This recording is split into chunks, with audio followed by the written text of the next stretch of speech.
Chiefs come out absolutely firing and remind everyone who the favourites are this year. Crusaders win the Battle of the South. Hurricanes win a close battle versus the Reds in Brisbane. And Derby Lancaster keeps the Tars season alive with a golden point 90-minute absolute worldie of a finisher in the corner. Another huge round of Super Rugby. We got one more round left and then it's the knockouts. Before we get into it, let me know in the comments, what was your favourite match of the round? Who was your player of the round? Who did well for you in fantasy? Is your team still in it? Can your team still make it? Can your second team still make the knockouts? Let me know in the comments. Hit that subscribe if you haven't already.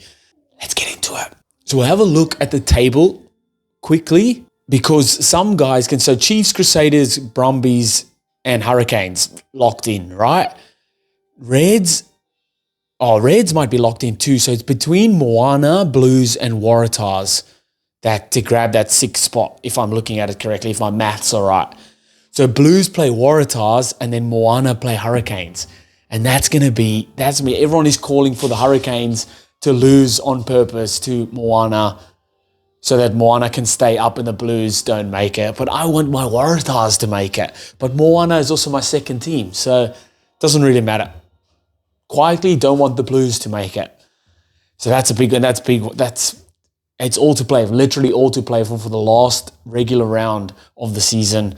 You absolutely love that. And then teams like Force, Drua, and Highlanders definitely can't make it and their seasons are done. Well, Drua and Highlanders have a last round and then Western Force have the bye this next round. So they're done for the season.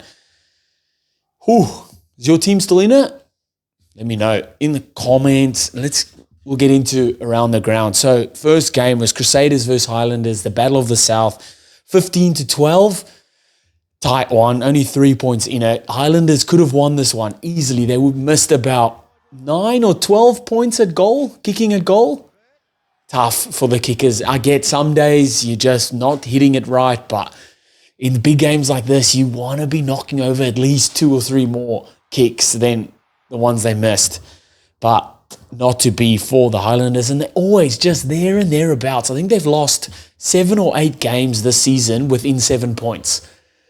That, while that's promising, it's also just frustrating.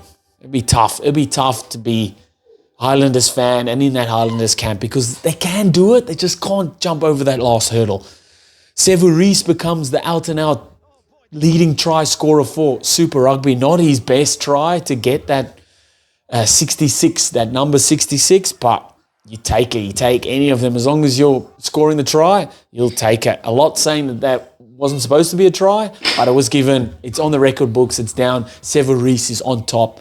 How good. Say the Highlanders threw everything at Crusaders. They're shaped just like the kitchen sink. They threw it all. I will say the Crusaders defense was unreal. I do think there was one point where I think it was against Macca Springer, right on Crusaders' line. Highlanders were pushing the line and I think he was laying on the ground and played the ball on the ground, and Crusaders ended up getting the penalty. Highlanders definitely should have got the penalty there. Thoroughly deserved try right before halftime. Like I said, they were throwing everything at the Highlanders, and with a little pressure on defense, Scott Barrett throws a horrible pass, and Jonah Lowe, ever present, jumps over to score there. Game opened up a bit in the second half, end-to-end stuff, not on the scoreboard, but just end-to-end stuff. I thought Tavanawa was unreal again for the Highlanders. Just his backing up, his support play for the big fella, unreal. I did feel like the Highlanders were finding lots of line breaks through kind of combating that rush defense from the Crusaders. So having the little short balls, the little options, the guys running from depth, and that was getting on the outside of the Crusaders rush defense, because that rush D can swallow you, can knock you in. But if you've got options and little short balls, the longer balls don't necessarily always work on a rush defense. Little chip kicks over work, but little short balls and guys running from depth, having options, showing the defense a different picture every time. And they were doing that really well. The Highlanders were just not converting those opportunities into points. Also massive, like I said, massive defensive effort from the Crusaders. 15 phases in the end, get a turnover. Massive. And right at the end, lapse in concentration. Highlanders lose the ball at a line out. It's like a 5-meter line out, I think it was. Knock the ball on or get it thrown over the top for the next one. Just poor execution. And that's those big teams. Teams know when to knuckle down and execute on their plays in those big moments. And Highlanders just didn't have it here. Credit to Crusaders again. I thought Fabian Holland in a losing team was immense. 11 carries, 2 defenders beaten, 8 tackles, 5 lineouts, 1. He was fantastic. Definitely putting his hand up for higher honours this year. Then going to Brisbane, Reds versus the Hurricanes, 27-31. What a game. This was proper end-to-end stuff. 2 quality sides going at it. 2 sides that want to chuck the ball around, want to score tries, want to throw the ball around, want to show off their skills, and it was fantastic. It was bang, bang. The first tries, Ruben Love, lovely little grubber through, gets it, scores, and then Tate McDermott for the Reds. Very exciting and opening it up straight away. It was lovely, lovely to watch. I thought the Canes midfield was outstanding. Umonga Jensen and Billy Proctor really coming into their own, really busting through the middle there, finding lots of, or at least getting over that vantage line, finding half breaks or breaks at all as well. Really good. I thought Billy Proctor was fantastic in this game, really coming into his own, back from injuries, now had a few games under his belt and really showing why he debuted for the All Blacks last season. So hard to tackle, so strong on both sides of the ball, so elusive, he's got a good handoff, got a good step, lovely offload. And he's just ever present, man. He was fantastic. He was one try assist, 16 carries, 9 defenders beaten, 9 tackles, and 1 turnover. Fantastic there. Cam Roygard just doing his thing again. Just backs himself 100%. Anything he thinks of doing backs himself, and he has the ability to back that up as well. Little chip kick over, regather and score. Fantastic. And then huge from the Reds. I thought in the kind of after halftime, they were trailing by 13 points at halftime.